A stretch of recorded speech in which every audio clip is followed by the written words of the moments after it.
Good afternoon, everybody. I don't have anything off the top, Matt, so if you want to kick us Nothing off. off the top at all. Nothing huh? off the top. Okay. All right. Well, let's just start with the situation in the Middle East. And what's your understanding of where things stand at the moment? Well, Matt, we continue to work closely with partners in Egypt and Qatar. Our understanding is that they are still pressing their Hamas interlocutors to see that any gaps that exist as it relates to the ceasefire deal that we've been talking about for so long, that there might be ways to close that gap, and we're still hopeful, and we're watching that space very closely. The president and the secretary were clear when they laid this out. We believe that this phase ceasefire proposal that Israel has made to Hamas and that the UN Security Council has endorsed is the best way to end the violence in Gaza and ultimately end the conflict. And we're continuing to push to try and close this deal. Right. But you've seen the latest from Hamas that they don't, that it's not good enough, right? Matt, I'm not going to get into the ins and I'm outs. not asking you to get into it. Have you seen it? I'm not aware of a recent proposal or communication from Hamas aside from the one a number of weeks ago. But again, I'm not going to negotiate or get into the back and forth on this publicly. What I will just say, and again, is that our viewpoint is that the time for haggling is over and it's time for a ceasefire. We and our partners agree that the deal it has to be grounded in the principles of the ceasefire proposal that the entire international community already supports. And Hamas has previously agreed to similar iterations of this proposal, so they need to sign on to the version that was shared in front of them. Okay. And then last one, just on the north, Israel's north, Lebanon's south. Yeah. What's your current concern about the possibility of a broader conflict there? So I don't have a prognosis to offer, Matt, but restoring the calm along the blue line, it continues to remain a top priority for us, and it must be of utmost importance to Lebanon and Israel as well. We continue to be concerned by the level of violence, and we're continuing to work towards a diplomatic solution that would allow Israeli and Lebanese citizens to return their homes and live in peace and security. When the president laid out that ceasefire that we were just talking about, Matt, he said in his remarks that a ceasefire and a hostage deal in Gaza will accelerate the possibility of progress, including lasting security among Israel's northern border with Lebanon. And so that's something we're going to continue to work towards. Thank you. Leon. Yeah, just to follow up on Gaza, what do you make of the evacuation orders, again, that were released today in Khan Yunis and Rafah? You've always said that you were against all displacement of populations, and poor Palestinians have been going up, down, east, west, and now again they had just fled, now they came back, now they have to leave again. What do you make of those orders today? So, of course, Leon, when it comes to one of our key tenets of this conflict, the secretary was very clear in Tokyo that there can be no permanent displacement of Gazans. Of course, over the course of this military operation that the IDF is conducting, and I will let them speak to specific logistical parameters, as those operations are being conducted, it is, of course, pertinent that civilians and non-militants be asked to appropriately evacuate for safety concerns. But again, these are all logistical parameters that the IDF can speak to. When it comes to the tenet of how we've been talking about Rafah, there has been no change in our policy. We continue to believe that any major military incursion into Rafah we would be opposed to, but yet we have yet to see any kind of incursion to take place thus far. Camilla. Thank you. Just back to Lebanon, we've seen a couple of alerts go out from U.S. Embassy Beirut over the last few days, and the most recent today was one about flight restrictions. Can you just give us a little bit more detail at all on or any kind of insight into possible preparations for Americans as things continue to be very tense on the border there. I know that you can't get into too much detail, but what can we expect in terms of like the kind of options that state has to help Americans if need be and needs to pivot there last minute? So let me say a couple things. First, for those who may not be tracking, the country of Lebanon as a whole currently is at the travel advisory warning level of level 3, reconsider travel.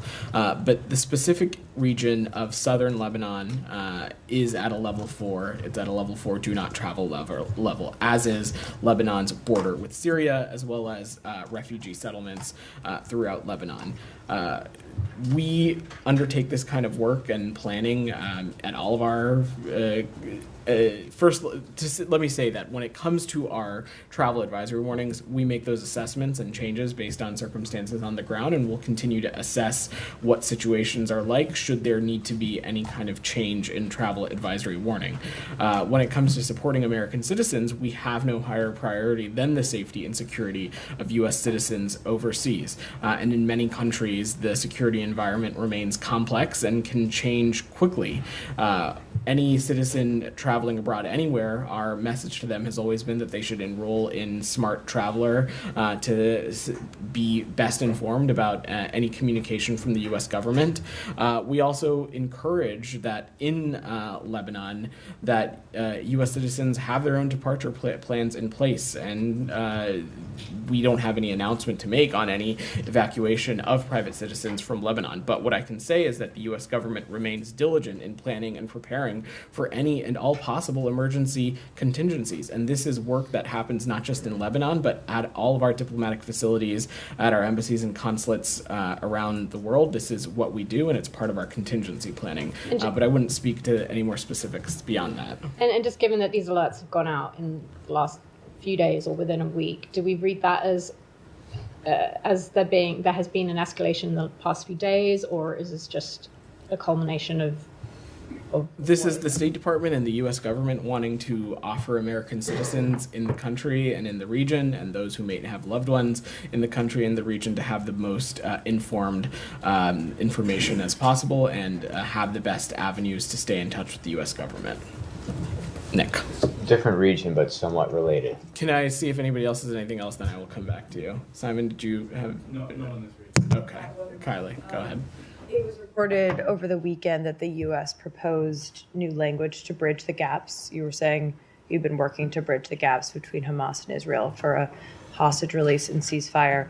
Can you share with us if that new proposal was signed off on by Israel before the U.S. put it forth, or did you guys share it with both sides, like just where that stands at this moment? So I'm not going to get into the specifics of where we are in our conversations with Israel and other regional partners. I will leave it at what I said to Matt, that our partners in Qatar and Egypt continue to press Hamas interlocutors on ways to close this gap.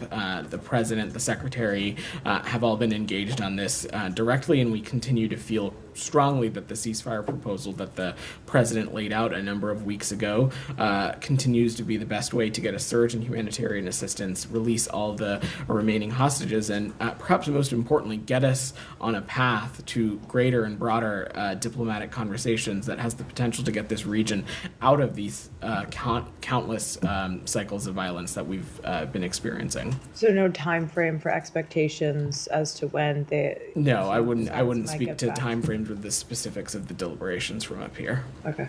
All right. Go ahead. Thank you, Vedant.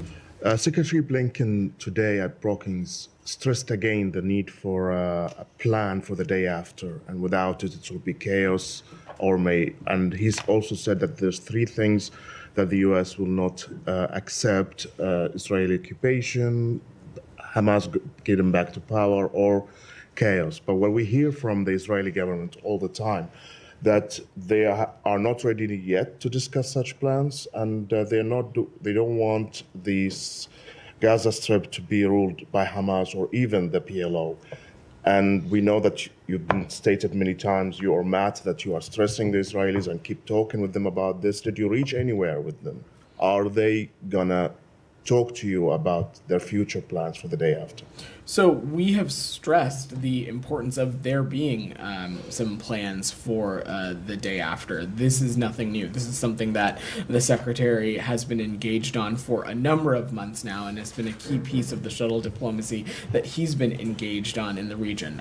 It's not for me to speak to the Israelis or to the foreign policy and the policies that they're interested in pursuing, but what I can say from our perspective is that in every conversation that we've had with our partners in Israel and other regional partners, we have stressed the principles that the Secretary laid out in Tokyo last fall, and part of that we have stressed that there is a responsibility to have a plan for a day after to ensure that these things can come to fruition, that Hamas can no longer use Gaza as a springboard for terrorism on the Israeli people, that Israel can no longer be an occupying power for Gaza, that we get us on a path to a diplomatic solution and get us on a path to two states that have equal measures of integrity and security for Israelis and Palestinians. And these are conversations we'll continue to have. But are they susceptible to this push? Because publicly they seems not. It should come as no surprise that over the course of this conflict, we of course had policy disagreements and with our partners in Israel, but we'll continue to engage on these conversations. But we have stressed at every turn that there is a responsibility and a need to make sure that there is a plan for a day after. Michel, go ahead. Vedant, Arab League Assistant Secretary General has said during the weekend that the League's member states concurred that the labeling of Hezbollah as a terrorist organization should no longer be employed. Do you agree with the Arab League on this? So I've seen those reports, Michelle, and we're looking into them. But let me just say unequivocally that there is no question that Hezbollah remains a dangerous terrorist organization and a destabilizing force in the Middle East. We believe that there is no reason to take steps to remove such a designation, and we have continued to urge governments around the world to designate, ban, or restrict Hezbollah. 16 governments from across the world have heeded this call since 2019, and we'll continue to have those conversations. But again, I just want to reiterate, in our point of view, Hezbollah remains a very dangerous terrorist organization. Thank you. Simon, I saw you had your hand up.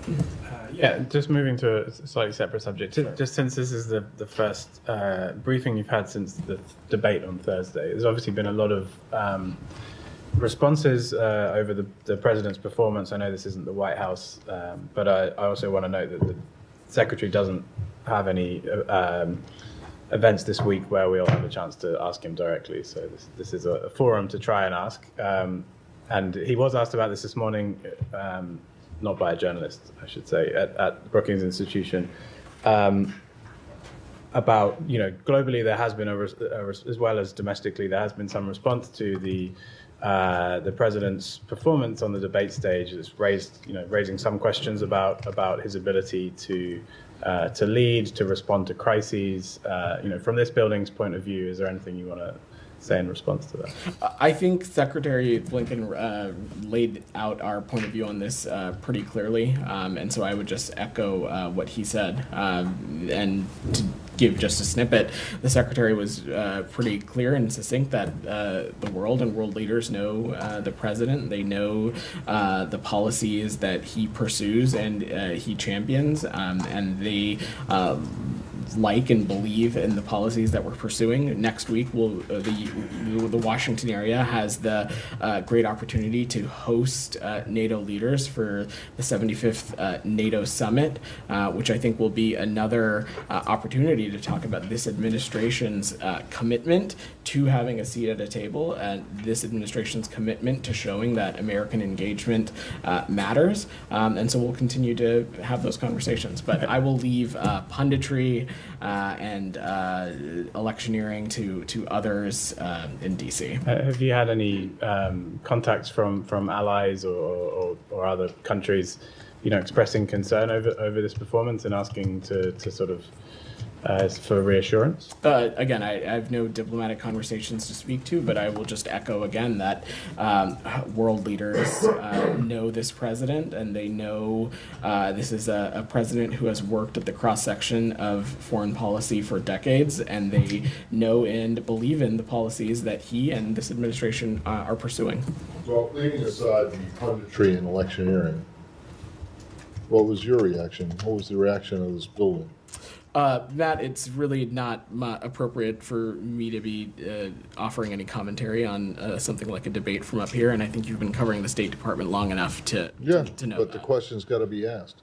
I appreciate you asking it, I guess, but I'm going no, to you politely. actually don't appreciate I'm going me to. asking. No, Yeah, Matt. I do that was appreciate. clear from your I do response. appreciate No, any you question you don't. ask, And but I will appreciate politely. is a much overused word. I will politely decline Okay, fair to enough. comment But on. so to follow up on something, you've heard absolutely nothing. You're not aware of anything that any foreign government has said since Thursday night to you or to anyone you're not aware of about what happened. That is correct. Nothing. Correct. Okay.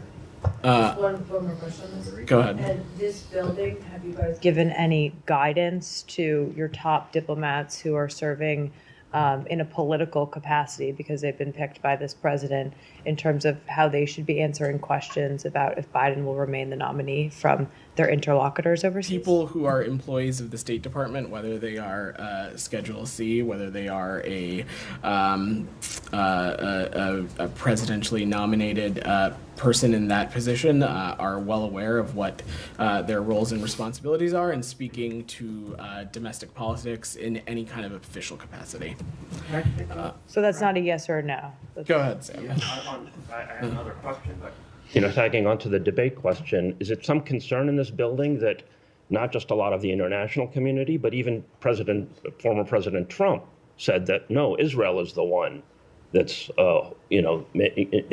ensuring that the attack in Gaza continues? Is there some concern that there's going to be a broader consensus, contrary to the claims of the State Department and the administration, that Hamas is the holdup here? I'm not sure I fully understand your question, Sam. What exactly are you asking? Well, there was some substance in the debate, and as there tend to be in presidential debates. And Trump and Biden depicted Hamas as the lone holdout for preventing a stop to the fighting, and Trump said no, actually Israel is the holdout, and then he quickly added that it should continue to kill Palestinians.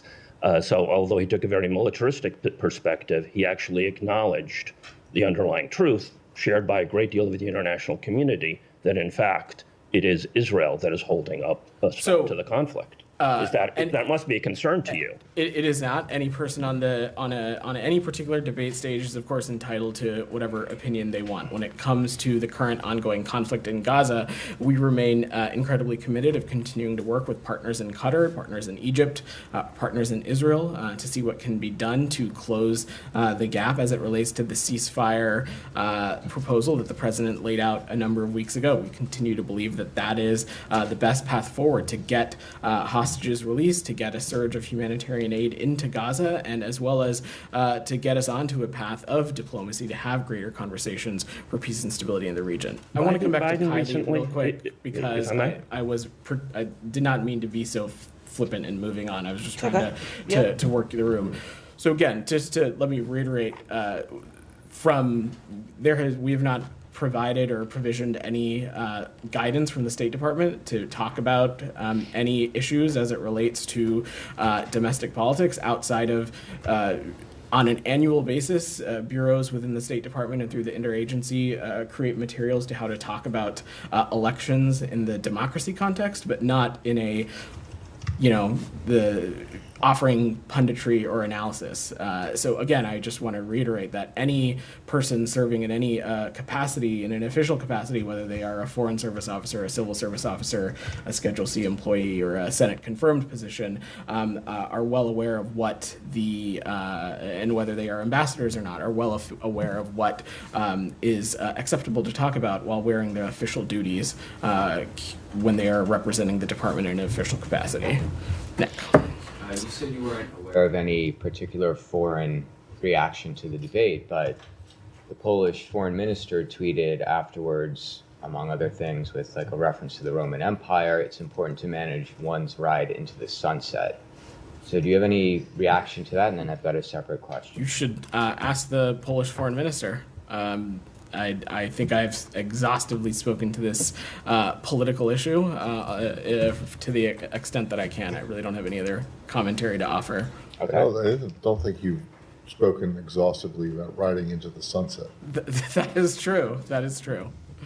I will let you ask your follow-up. Okay, kind of Right. same region and tangentially related to the Lebanon questions. U.S. bases in Europe were put on heightened alert over the weekend. Are there any concerns about U.S. citizens there, or is this limited to military personnel, or is there any increased danger? So on installations, I will let my colleagues at the Department of Defense speak to any posture change or anything as it relates to their facilities. What I can say about our embassies and consulate is that there has been no change in operating status of missions in the region. We, of course, closely monitor and evaluate threat information and adjust our security and operating postures accordingly. I will also say that we have a pretty strong track record of adjusting our operating procedures swiftly when needed. So I just don't have any assessment to offer at this time. Like I said, our diplomatic facilities continue to be under the same posture that they were. And one more on Europe. Yeah. Do you have any reactions to the first round of French parliamentary elections? And separately, Hungarian Prime Minister Orban said that he is now forming an alliance with right-wing groups in Austria and the Czech Republic. They're calling it the Patriots of Europe, and that it would be the largest right-wing group in European politics. Do you have any comments on that? So on your second question, I don't. And on your first question, I'm just not going to get ahead of the French process. What I can say is that France is a vital partner. It's our oldest ally with whom we have a long and proud history of democratic values. We have full confidence that and strength in France's democratic institutions and processes. And we intend to continue our close collaboration with the French government across the full spectrum of foreign policy priorities. Can I just get back to the embassy question? Sure. Europe, you said there's no change in operating status, but is there any change at all? There is none. Security status? There is There's none. none. There is none. So all embassies are open, there isn't like a heightened security? Well, whether they're open or not, Matt, I'd have to go through a litany of lists. But to Nick's question, in linking it to the Yeah. status and posture, Related to this. correct? There's been no there's change linked to that. All right. Correct. Thank you. Yeah. Camilla. Also related, just out of interest, with the reporting is that the U.S. military bases are on heightened alert and a pretty high level of alert. Some reporting saying the highest in 10 years. Is it normal for U.S. military bases to be put on such high alert and there to be no change in security status for embassies? Is that? Well, I think we go down a rabbit hole of whether military installations and diplomatic facilities are necessarily always in the exact same place or not, which isn't always the case. So just as a precaution. what I just don't want to get into hypotheticals. What I can say is that as it relates to our embassies and consulates, there is no change in operating status of missions that we have in the region. But when it comes to travel advisory warnings, when it comes to the safety and security of our citizens and our diplomats, when it comes to the operating status of our facilities, whether they are embassies or consulates, this is something that we closely monitor and evaluate, and it's something that we monitor and evaluate in real time, and we have the ability to adjust our security and operating postures accordingly. We have the ability to do that swiftly when necessary, but I just have no updates for you in any posture change on our end. Okay, and just Well, I'm going to defer to other people who might have questions on the Middle East region. Okay. Come back to you. All right. Shannon. Thank you. Same topic, really, but the worldwide caution alert that is in place right now, specifically advising the LGBTQI+ community that they could be an increased risk of threat traveling abroad through the month of June. It seems to be more focused on Pride celebrations. As we enter July, does the State Department believe that threat has lifted or will begin to lift? I have no, first, let me just say, I have no updates on that. Pride, and I'm saying this broadly, sometimes it is observed at different times of the year, depending on what country you are in. I understand that also to be the case sometimes in the various communities within the United States as well. So, no, I have nothing to preview in terms of changing our posture there. Jalil, go. Actually, hold on. Before I come to you, Alex has had his hand up. I'll come back to you. Go ahead. Yeah. This was about the president's leadership at the NATO summit next week. President Zelensky gave an interview to the U.S. outlet yesterday. He said that the U.S. doesn't see Ukraine in NATO today because he said the U.S. is afraid to, quote-unquote, annoy Putin. I know you guys have been talking about some sort of breach in the upcoming summit. Why is it not convincing enough for the Ukrainians in terms of your intention to see Ukraine in NATO? Well, I'm certainly not going to speak for the Ukrainians, but let me just say that we have no problem holding Russia to account. I don't even want to justify it by saying annoy. We have no problem holding Russia to account. And over the course of this conflict, since their brutal invasion into Ukraine, we have taken a number of steps from export controls, sanctions, to hold the Russian Federation accountable. On top of all that, we of course have offered so much support to our Ukrainian partners when it comes to security assistance, economic assistance, humanitarian assistance. And I will also just note for folks, because I believe you all weren't able to attend because it was a president's trip, but just 2 weeks ago, the president signed a bilateral security agreement with President Zelensky, underlying and reassuring our commitment to the people of Ukraine, because we believe that a commitment such as that one is critical to ensuring Ukraine's security democratically, economically, and in a security sense as well. So just to be clear, so U.S. wants to see Ukraine in NATO and is not afraid of annoying Putin. You have seen this Secretary of State and this President talk about how we believe that it is important there be a bridge to Ukraine's membership in NATO. Of course, this bilateral security agreement is not a replacement for that, but it is one of the things that we view as part of that bridge to one day Ukraine being able to join NATO. Look, we have long said that we support and affirm NATO's open door policy. Thank you. I have two more on the South Caucasus. The Secretary spoke about Georgia today, and he said that we have taken some actions, clearly, to talk about sanctions. Weeks, actually a couple of days after the initial sanctions, first tranche was announced, the reports that Georgia's Security Service chief was in the United States. You also guys have invited Georgia's foreign minister to Washington next week. Aren't you concerned you're sending out mixed messages? What do you mean, Alex? By inviting the officials and then telling us that we're sanctioning the officials, imposing visa restrictions. Well, look, Alex, when it comes to Georgia, and I know we've spent a lot of time in this briefing room talking about some of the legislation that has recently passed. It's important that also we continue to engage with appropriate officials within the Georgian government. It is a country we continue to have a range of issues that we want to prioritize in the context of that bilateral relationship with. And while, of course, when it has come to this specific legislation, you've heard me and Matt talk about the many issues that we have and how we believe it is counter to Georgia's own EU aspirations. We still believe it's important to engage, and there continue to be other issues that we have no doubt we'll talk about with them. Thank you. And finally, on Azerbaijan, there have been some high-level engagements with Azerbaijan. The Secretary spoke with Aliyev, and last week Jim spent his days in Baku. Is there a concern that these high-level engagements keep happening without securing the release of political prisoners? Alex, this is a long process, and it requires us to have continued engagement, and it's something that I would expect both the Secretary and Assistant Secretary O'Brien and others to be continue to be focused on. Julia, you've had your hand up. I'll come to you, Michelle, right after. Go ahead, Julia. I wanted to ask about the reported coup in Bolivia and the reports today that the former president's accusing the president of staging a self-coup to gain popularity. I was wondering what the State Department makes of this allegation and if the posture toward this is changing. So we're continuing to monitor the situation in Bolivia, as I imagine many in the international community are. We understand and have taken note the number of viewpoints that have emerged in recent days, and we welcome independent analysis into the events of June 26th. What I want to say broadly, though, is that these events in Bolivia make clear that democracy continues to remain fragile in some parts of our hemisphere, and the United States intends to work together in line with the OAS Charter and the Inter-American Democratic Charter to protect the democratic institutions of our countries and other countries. Are you concerned that if it does turn out to be a self-coup, that will create even more instability in the area? We said we'd welcome independent analysis of these events. I will let that process play out first before offering additional perspective.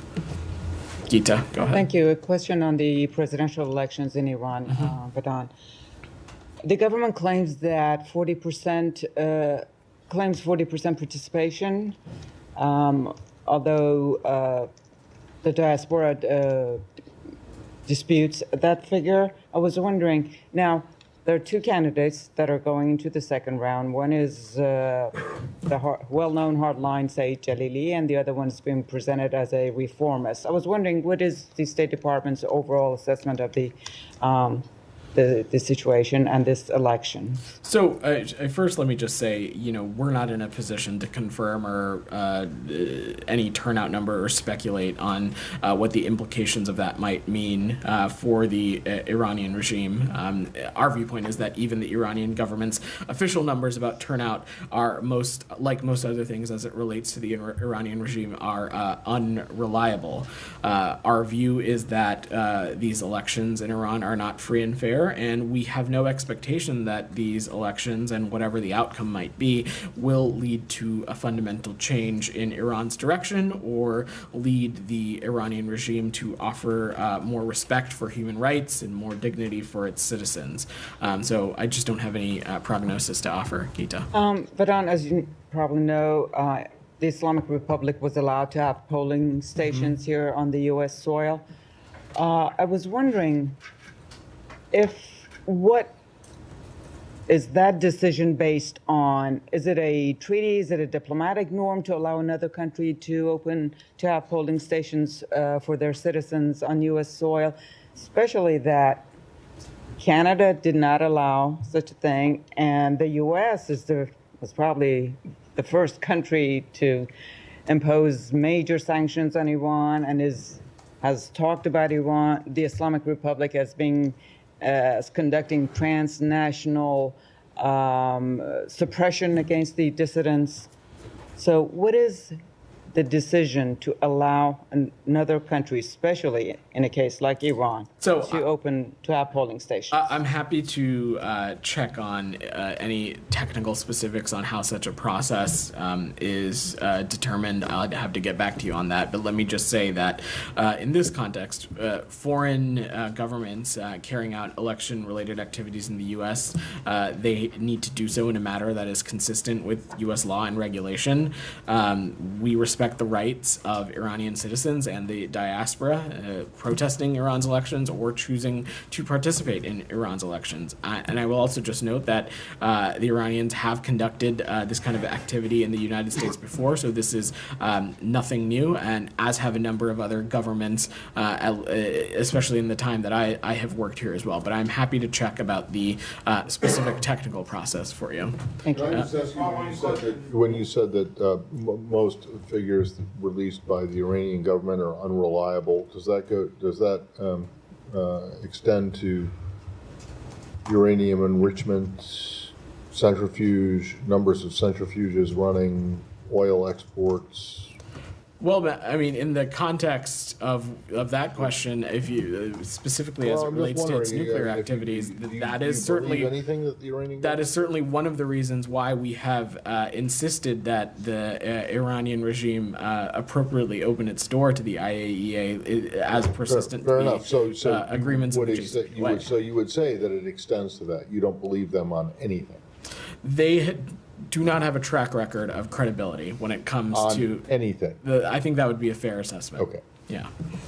Michelle. Yeah, can we go back to Israel? Sure. Some German newspapers have said today that Israel's invasion of Lebanon is expected to be imminent or in 2 weeks. Do you have any signs that support such prediction? So I spoke to this a little bit when answering Matt's question. I don't have a prognosis to offer. What I can say is that restoring calm on the blue line is a top priority for the United States, and it's something that we think needs to be of the utmost importance to our partners in Israel and for Lebanon as well.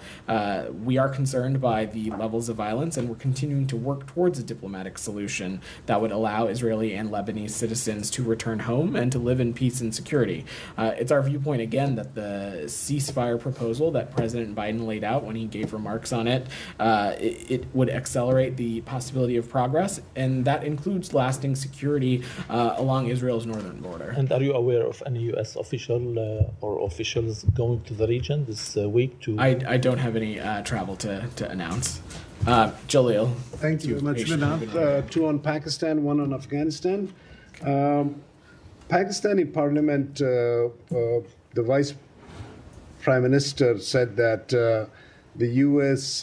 did unsolicited interference when 368 congressmen favored and 7 opposed that the elections were fair. Do you condemn such statement by him? That, are you talking about the House resolution? Yes, So the that's what House you're speaking resolution to? was. So It was a bipartisan, so I hope you can condemn it in a So strong let me terms. just say, as a standard practice, we're not going to speak to pending congressional legislation. I will also note that in the United States of America, in our democratic system, Congress is a separate but co-equal branch of government. Let me just say broadly that when it comes to Pakistan, our most senior officials, whether it be Secretary Blinken, Assistant Secretary Liu, Ambassador Bloom, we have consistently and privately and publicly urged Pakistan to respect the rights of its people in line with its constitution and international commitments. And we urge the government of Pakistan to respect human rights and fundamental freedoms, including the freedom of expression, freedom of association, peaceful assembly,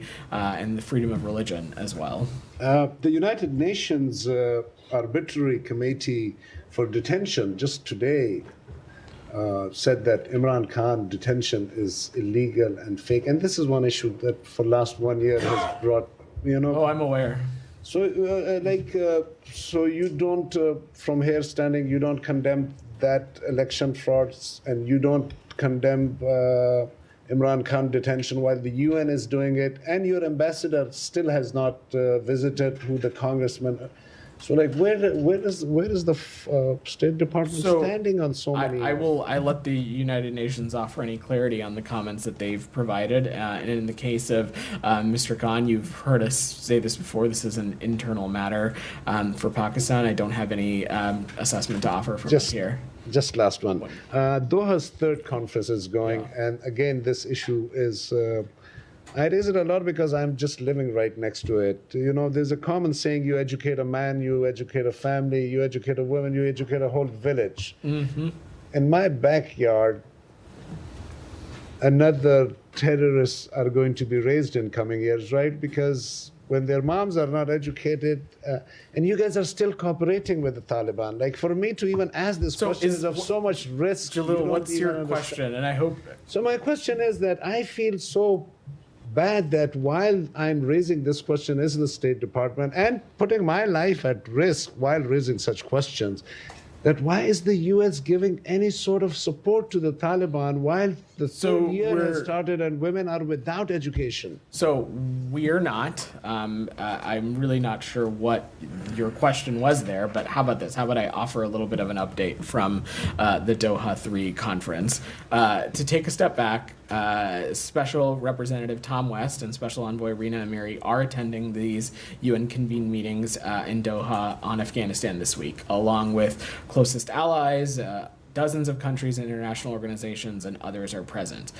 We committed to participating in this after receiving assurances from the UN that the discussion would meaningfully address human rights, particularly the plight of women and girls, and importantly, that there would be opportunities for engagement in Doha with But Vedant, the women and civil education society. is not this typical answer that you're reading to me. I'm personally let me requesting just- you that, Vedant, when women are not If you're going to educated- interrupt me, we're going to No, stop I'm not taking your interrupting questions. you. I just want to no, you phrase absolutely it are. to a little bit I'm simpler. happy to stop calling on you, Jalil. No, and Vedant. we I'm can sorry move if on you're to feeling other this way. questions. I If you'll let me apologize. finish, if you let me finish, and then we've got a couple more hands that My I would like to apologies. get through. My apologies. So, at a session at the Doha 3 conference on the economy, Special Rep West and Special Envoy Amiri also made clear that the Afghan economy cannot grow while half the population's rights are not respected. It is well known that the Taliban's policies are robbing the Afghan economy of over $1 billion per year and GDP. You had your band in the back, and then I sure, go ahead. Yeah. So the Taliban, one of the Taliban spokesperson tweeted that it was pledged that restrictions on banking and economic avenues should be lifted, citing most countries at the conference supporting that, including the U.S. Is that inaccurate? So I don't have a specific readout from the conference at the moment, Kylie, but what I can say is that Tom made clear that the primary reason private banks have reservations about doing more business in Afghanistan is reputational, and that it is rooted in the Taliban's atrocious human rights conduct. We know that the Taliban often complains about sanctions, but given the broad general license issued by the Treasury Department, relief organizations as well as businesses have the leeway they need to support the Afghan people. So no restrictions on the banking and economic avenues that you can that you are aware of at this time. Correct. Yeah. Okay. I'm happy to check with the team and get back to you if we have a And readout. any update on the Swiss fund that was created more than 2 years ago? Like how much of that money has actually been put to use in the country? I don't have a breakdown, but we're happy to check with the team. That'd be great. Yeah. Thank you. Go ahead. Thank you. Yeah. The Islamic Resistance Front in Iraq Announced on Sunday that it will target U.S. interests if a conflict erupts between Israel and Hezbollah. What is your position and your response? I'm sorry, I didn't quite understand the first part of your question. Who? The Islamic Resistance Front in Iraq announced on Sunday that it will target U.S. interests if a conflict erupts between Israel and Hezbollah. So first, let me just say, since October 7th, when we look at the whole region, the United States has prioritized de-escalation and ensuring that this conflict doesn't spread. That continues to be the case. When it comes to Iraq, though, we expect and fully intend to work closely with our partners in Iraq. And this is something that Mr. Soudani and other leaders across the government in Iraq have also made clear that they would intend to hold interests or groups that choose to target American interests accountable, and that's something that we'll continue to push for as well. Jackson, go ahead. Thanks, Vedant. The Secretary Brookings said that we should expect an announcement at the NATO summit regarding economic support for Ukraine. What would that look like? Can you specify what he meant? No, because I'm not going to get ahead of the Secretary, and you all should tune in to the NATO summit next week. Thanks. Go ahead. Last week, the House Republicans in the Congress, they introduced an amendment to the foreign appropriating bill by which says that if it's passed, that it would designate Iraqi Supreme Judicial Council and its president as an Iranian-controlled asset. I understand that you are not commenting on the pending bill, but my question is on the reactions from Iraq. Foreign Minister and also the acting Parliament Speaker, the President of Iraq, they reacted to this amendment and they said that, which the acting Parliament said that if this passed, it will be a dangerous turning point in Baghdad and Washington relations. What's your comment to this reactions? So let me just again reiterate what you said. I'm not going to comment on pending legislation with Congress. What I can say, though, is that that is not the kind of relationship we believe that we have with the government of Iraq. And over the course of our relationship, there are a number of areas in which we have worked closely with them, especially in the security and counterterrorism space, as well as energy and energy infrastructure, and we'll continue to work with them and deepen our cooperation on those areas. And what's the U.S. administration position on Iraq's Supreme Judicial Council and also its president? Do you think that it's an independent body or it's an Iranian-controlled asset? I'm happy to check back with the team for you. I don't have anything specific on that. Go ahead, and then probably got a couple more. Then we're going to wrap. Spoke about the resolution passed in the House regarding Pakistan, but please correct me if I'm wrong. State Department also raised same questions regarding the credibility of Pakistani elections held in Feb this year, and asking for the investigation of reports on massive rigging in those elections. You still asking those questions from the Pakistani government? This is something that we have continued to raise with our partners in Pakistan. Yes, that continues to be an area of focus of ours. So the Department of Homeland Security has identified over 400 immigrants from Central Asia and other regions as subjects of concern due to their entry into the U.S. through an ISIS-linked human smuggling network. What measures are being taken to mitigate this threat and ensure national security? So we're aware of this report, and this is something that my colleagues at the Department of Homeland Security can speak to in more detail. Let me just say, though, that we work very closely with international counterparts, including our partners in Central Asia, on issues like counterterrorism partnerships, exchange information on potential threats, and as well as improving screening capabilities. But would you say I'll something about speak to that more. So would you say something about the multiple bombings in Nigeria, like more than 50 people dead, more than 100 are injured? So we condemn this horrific attack that took place in Borno on June 29th. These attacks show a disregard of human life and a reminder of the ongoing threat posed by terrorism in the region. We offer our condolences to the families of those killed and wish a full recovery to those who were injured. Goyal, go ahead. Thank you, sir. Good question.